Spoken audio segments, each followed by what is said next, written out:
Imagine for a moment that everything you thought you knew about the story of Jesus and Mary Magdalene was only a fragment of a much larger, deeper narrative, one that has been carefully concealed throughout the centuries. Think of the possibility that truth is not limited to official texts, but extends to secret traditions, lost manuscripts, and whispers of a bloodline that perhaps still walks among us today. If this were real, how would it change your perception of faith, of history, and even of the very meaning of existence? Today we will dive into one of the most intriguing and controversial questions of all time. Are the descendants of Jesus and Mary Magdalene still living in our world? And most importantly, what would this mean for our understanding of life and the universe? Stay with me until the end, because the final revelation I will share is the most powerful and transformative of all. Before we continue, I want to invite you to subscribe to this channel, turn on notifications, leave a like, and share this video with those who are also seeking answers beyond the surface. What we are about to explore is not just historical information. These are revelations that could shake the foundations of what you think you know, and perhaps transform the way you understand your own spirituality. For centuries, the relationship between Jesus and Mary Magdalene has been surrounded by mystery, speculation, and silence. While the canonical Gospels present Mary as a devoted follower and witness to the resurrection, alternative traditions and hidden texts portray a much deeper bond, one that some scholars and mystics have described as a sacred union, the foundation of a lineage that could still echo across time. The first question we must confront is this: why would such an idea be suppressed?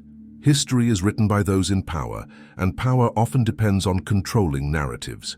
If the figure of Jesus were to be seen not only as divine, but also as a man who entered into a sacred partnership with Mary Magdalene, then the very structure of authority within the early church would have been challenged. The idea of a holy family, with descendants continuing his bloodline, could have undermined centuries of doctrine built on celibacy, separation from worldly ties, and the exclusivity of spiritual authority vested in religious institutions. One of the most intriguing sources that has fueled this discussion is the collection of writings known as the Gnostic Gospels, discovered at Nag Hammadi in Egypt in 1945. Among these texts is the Gospel of Philip, which refers to Mary Magdalene not simply as a disciple, but as someone deeply beloved by Jesus, described with intimate symbolism. The text suggests that Mary was more than a companion. She was the one who truly understood his teachings. In some passages, she is referred to as the one Jesus loved more than the others, a phrase that has sparked debates for decades. Could this indicate that Mary Magdalene was more than just a follower, that she was a partner in a union both spiritual and earthly? Now, imagine what such a revelation would mean. If Jesus and Mary Magdalene shared a sacred union, then the possibility of descendants arises naturally. And here lies the heart of the mystery. If such descendants existed, where did they go, and are they still among us today? Legends, particularly those surrounding the region of southern France, suggest that Mary Magdalene traveled there after the crucifixion, carrying not only the message of her beloved, but also a secret that could alter the course of history. According to medieval traditions, she lived in Provence, preaching and embodying a wisdom that many considered unique. The question is, did she travel alone, or did she bring with her the seed of a lineage destined to remain hidden? Writers like Lawrence Gardner and Margaret Starbird have explored this possibility in depth, pointing out the symbolic connections between Mary Magdalene, the so-called Holy Grail, and the hidden bloodline. According to this interpretation, the Grail was never merely a cup, but a metaphor for the womb, the vessel of life, suggesting that the true secret of the Grail was the continuation of Jesus' bloodline through Mary. If that is true, then the descendants of this sacred union could have been carefully protected, passing through the centuries under layers of secrecy, guarded by groups such as the Cathars, the Templars, and other esoteric brotherhoods. Let us pause here and reflect. If such a bloodline exists, what would it mean for us today? Would it diminish the divinity of Jesus, or would it humanize him in a way that makes his message even more powerful? What if his true legacy was not only spiritual teachings, but also a living lineage, flesh and blood, reminding us that the divine and the human are inseparably woven together? How would you feel knowing that someone alive today might carry within their veins the blood of Jesus and Mary Magdalene? I would love to hear your thoughts. Share them in the comments because this is not just a historical question. It is an invitation to reflect on the very essence of divinity, humanity, and the sacred connection between them. And remember, this is just the beginning. In what follows, we will uncover even deeper revelations, including how medieval and modern researchers have traced possible descendants, and why powerful institutions may have worked tirelessly to suppress this knowledge. But do not forget, the most powerful truth of all will come at the end, and it may change the way you see not only history, but your own place within it. The idea that the bloodline of Jesus and Mary Magdalene could have continued through history is not merely the stuff of novels or popular imagination. It is a theme that has been whispered about for centuries, resurfacing in legends, esoteric writings, and even in coded references within medieval art and literature. To dismiss it outright would be to overlook the vast tapestry of traditions that point to something far more complex than the official version of history. One of the most persistent traditions tells us that after the crucifixion, Mary Magdalene fled the Holy Land. According to medieval legends, she traveled by boat with a small group of followers, eventually arriving on the shores of southern France.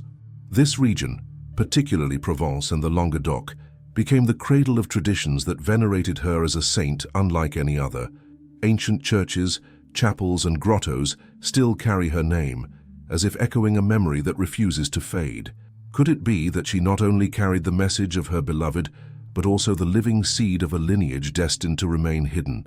Historians such as Margaret Starbird have argued that the reverence of Mary Magdalene in France was not coincidental.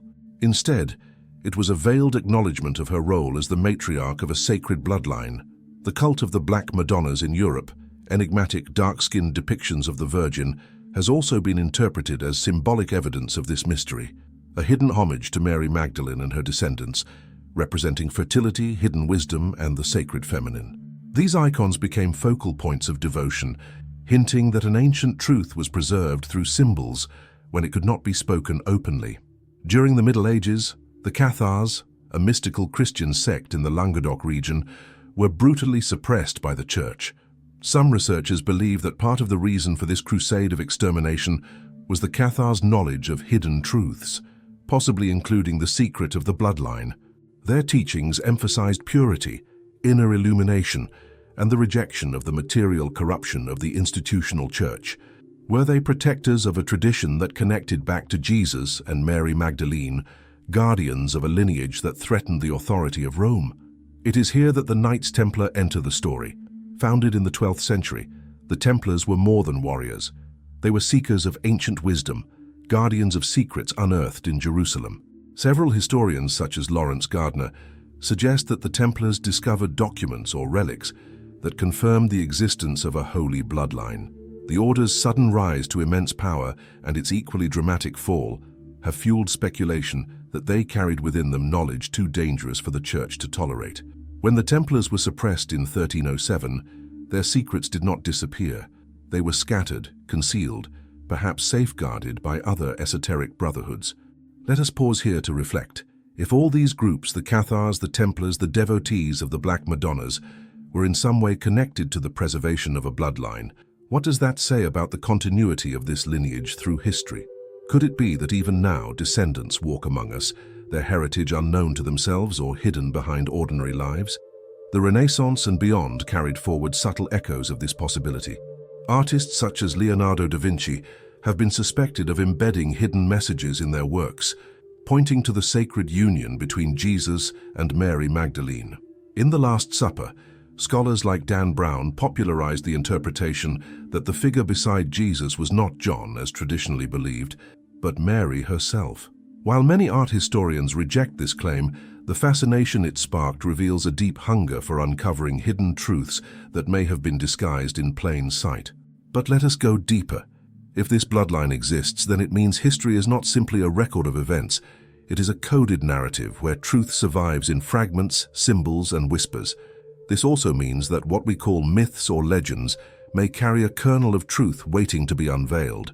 For instance, the legend of the Holy Grail itself, often portrayed as the quest for a sacred chalice, has been reinterpreted by scholars like Gardner as the search for the bloodline, the sang real, or royal blood. Over time, sang real became San Grail, the Holy Grail, obscuring its original meaning.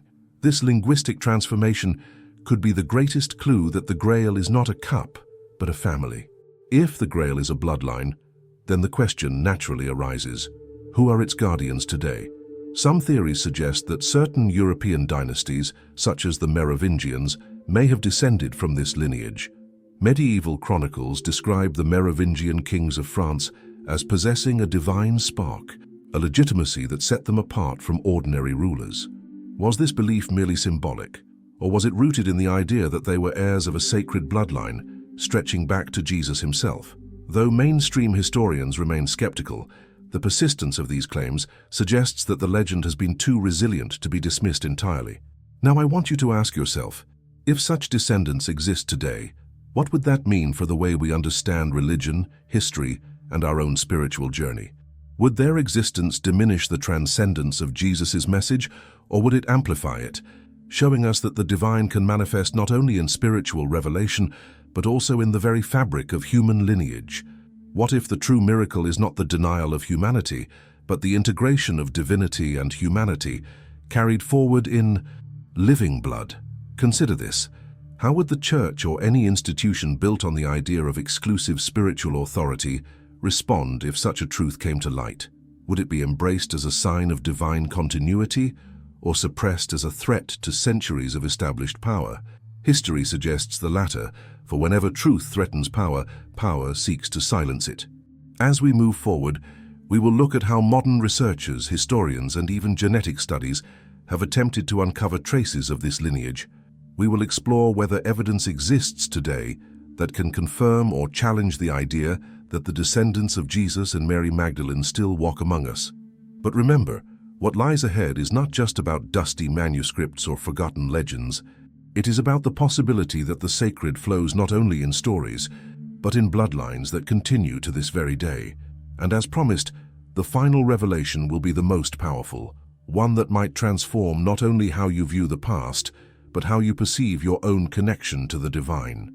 As we step deeper into this mystery, we must turn our attention to modern times, for the question of the descendants of Jesus and Mary Magdalene is not confined to dusty manuscripts or medieval legends. In fact, the 20th and 21st centuries have seen a resurgence of interest in this subject, with researchers, writers, and even scientists daring to ask questions that religious authorities have long tried to silence. Could it be that evidence exists, hidden in plain sight, that points toward the survival of this sacred lineage? One of the most influential works in this field was Holy Blood, Holy Grail, published in 1982 by Michael Begant, Richard Lee, and Henry Lincoln. This controversial book argued that Jesus and Mary Magdalene were married, that they had children, and that their bloodline continued through the Merovingian dynasty in France. The authors drew connections between secret societies like the Priory of Sion, the Knights Templar, and various esoteric traditions that, according to their theory, were dedicated to protecting this lineage across centuries. While critics dismissed the book as speculative, it ignited a global conversation, one that refused to disappear. Decades later, Dan Brown's The Da Vinci Code brought these ideas to a mass audience, embedding them in popular culture and ensuring that millions began asking the same forbidden question: what if Jesus had descendants, and what if they are still among us? Of course, fiction and speculation alone are not enough. To give weight to these theories, we must ask, is there historical or even scientific evidence to support them? Some researchers have attempted to trace genealogical lines from the Merovingians to modern European families.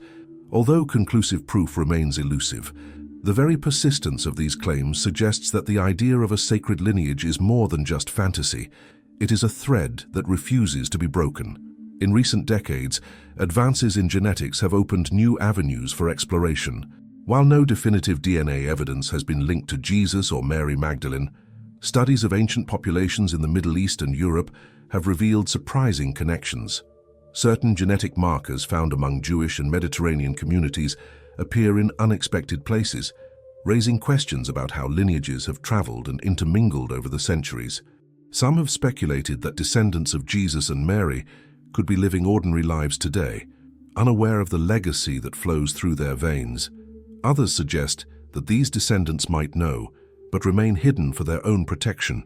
Let us pause here and reflect. What would it mean if science eventually confirmed such a lineage? Imagine the headlines, the debates, the spiritual upheaval. Would people flock to these descendants, seeking guidance, miracles, or validation of their faith? Or would institutions scramble to discredit the findings, fearing the collapse of long-standing structures of power? History tells us that revolutionary truths are rarely embraced without resistance. Another perspective worth considering is the symbolic one. Even if the bloodline cannot be proven in purely biological terms, the concept itself carries deep spiritual meaning. The union of Jesus and Mary Magdalene represents the integration of the masculine and feminine, the divine and the human, the spiritual and the earthly. To speak of their descendants is to speak of the continuation of this union, whether in physical lineage or in the legacy of wisdom passed from generation to generation. Perhaps the real question is not whether their descendants exist in flesh and blood, but whether we are all, in a sense, their heirs, called to embody the balance, love, and sacred partnership that their story symbolizes. This brings us to an even more provocative question. If such descendants walk among us today, do they know who they are? Some theories suggest that secret societies or hidden guardians have carefully preserved genealogies, ensuring that the lineage remains protected until the right time for its revelation. Others propose that the descendants themselves may be unaware, living quiet lives far from the world's attention, their identity concealed even from themselves. Could it be that an ordinary person, walking through the streets of Paris, London, or New York, unknowingly carries within them the bloodline of the most influential figure in human history? Imagine the implications. If you were to discover tomorrow that you were a descendant of Jesus and Mary Magdalene, how would it change your life? Would it be a burden, a calling, or a gift? Would you feel compelled to share this truth or to protect it in silence? And how would the world react if such an identity were revealed? These are not just hypothetical questions. They touch on the deepest aspects of human identity, spirituality, and destiny. Throughout history, whispers of this lineage have surfaced in unexpected places. Folklore, heraldic symbols, and even obscure medieval manuscripts often contain hints of a hidden bloodline. Some point to the fleur-de-lis, the emblem of French royalty, as a symbol linked to this heritage. Others see in the myths of the Holy Grail not just a quest for a sacred object, but the veiled story of a family line that carried forward the divine spark of Jesus. When we look closely, history itself begins to resemble a code, one that, if deciphered, might reveal a truth that could transform humanity's understanding of itself. As we continue, we must ask, why does this matter? Why should we care whether descendants of Jesus and Mary Magdalene exist? The answer lies not only in history, but in the present. If such a lineage exists, then the divine is not distant, not locked away in sacred texts or confined to the past. It is alive, flowing through human blood, walking among us even now. This possibility collapses the barrier between the sacred and the ordinary, reminding us that holiness can be carried in flesh, that divinity can live in humanity, and that perhaps all of us, in our own way, are called to embody the same sacred union of spirit and matter. And yet, the greatest revelation still awaits. In the final part, we will confront the most powerful truth of all, one that transcends history, lineage, and speculation. It is a truth that not only answers the question of whether the descendants of Jesus and Mary Magdalene are among us, but also challenges us to see ourselves, our destiny, and our spiritual journey in an entirely new light. We have traveled far on this journey, through ancient manuscripts, medieval legends, esoteric traditions, and modern theories, all circling around one of the most profound mysteries of history. Could the bloodline of Jesus and Mary Magdalene still walk among us? And now we arrive at the point where history meets revelation, and speculation touches the heart of spiritual truth. Whether or not one accepts the literal existence of descendants, the very persistence of this idea reveals something deeply important. It reveals humanity's hunger for connection, not just to the divine in the heavens, but to the divine made flesh, alive and present among us. If Jesus truly loved, if he truly united with Mary Magdalene, and if from that union came children, then it affirms the sacredness of human love, family, and continuity. It reminds us that the divine is not opposed to the human, but woven into it. Think for a moment. If such descendants are alive today, They might not sit on thrones, wear crowns, or hold worldly power. They might live in quiet anonymity, perhaps even unaware of the weight of their heritage. They could be teachers, doctors, parents, artists, or neighbors, carrying within their veins the story of the most transformative figures in history. This possibility humbles us, for it suggests that the sacred often hides itself in the ordinary, waiting to be recognized by those with eyes to see.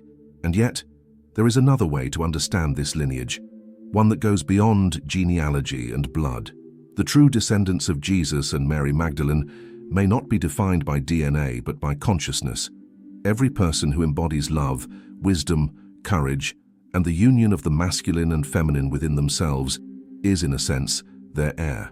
The real bloodline is spiritual. It is alive in every soul who dares to live with compassion, to seek truth, to honor the balance of energies that bring harmony to the world. This is the final revelation I promised. The descendants of Jesus and Mary Magdalene are not only hidden in history or concealed in flesh, they are here among us in spirit, and they include all who carry forward the essence of their union. You may be one of them, not because of your ancestry, but because of the choices you make, the love you cultivate, and the truth you embody. Their legacy is not locked in secret genealogies. It is alive wherever human beings awaken to their divine potential. Reflect for a moment on what this means. If the sacred lineage is both biological and spiritual, then we are invited to see the divine not as distant, but as near, closer than our own breath. We are asked to look not just into the past for answers, but into our own hearts. Could it be that the real Holy Grail is not hidden in some forgotten crypt, but within you, waiting to be discovered? Could it be that the true continuation of Jesus and Mary Magdalene's legacy is not about proving bloodlines, but about living a life that reflects their message of love, unity, and spiritual awakening? As we stand at the end of this exploration, I invite you to reflect deeply. What matters more, whether the descendants of Jesus and Mary Magdalene walk among us in flesh, or whether their spirit continues to live within us, guiding us toward a higher way of being? Perhaps both are true. Perhaps some carry the blood, while all of us are invited to carry the light. Now I want to turn the question to you. What do you believe? Do you think that the descendants of Jesus and Mary Magdalene could still be alive today, hidden in plain sight? Or do you believe that the real descendants are all of us, who choose to embody love, wisdom, and truth in our daily lives? Share your reflections in the comments, because this conversation is not just about history, it is about destiny, and your voice matters. Before we close, remember that this exploration is just one step on a much greater path. There are still countless mysteries waiting to be uncovered, truths waiting to be revealed, and light waiting to be awakened within each of us. If you felt inspired by this journey, make sure you are subscribed to this channel, leave a like, and share this video with others who are seekers of truth. Together, we can keep the flame of wisdom alive and bring forward the legacy that has been entrusted to us. The descendants of Jesus and Mary Magdalene may indeed walk among us, but perhaps the most important discovery of all is that their spirit, their love, and their message are alive within you. That is the final revelation. The sacred is not lost. It is here, it is now, and it is waiting for you to live it. Thanks for looking.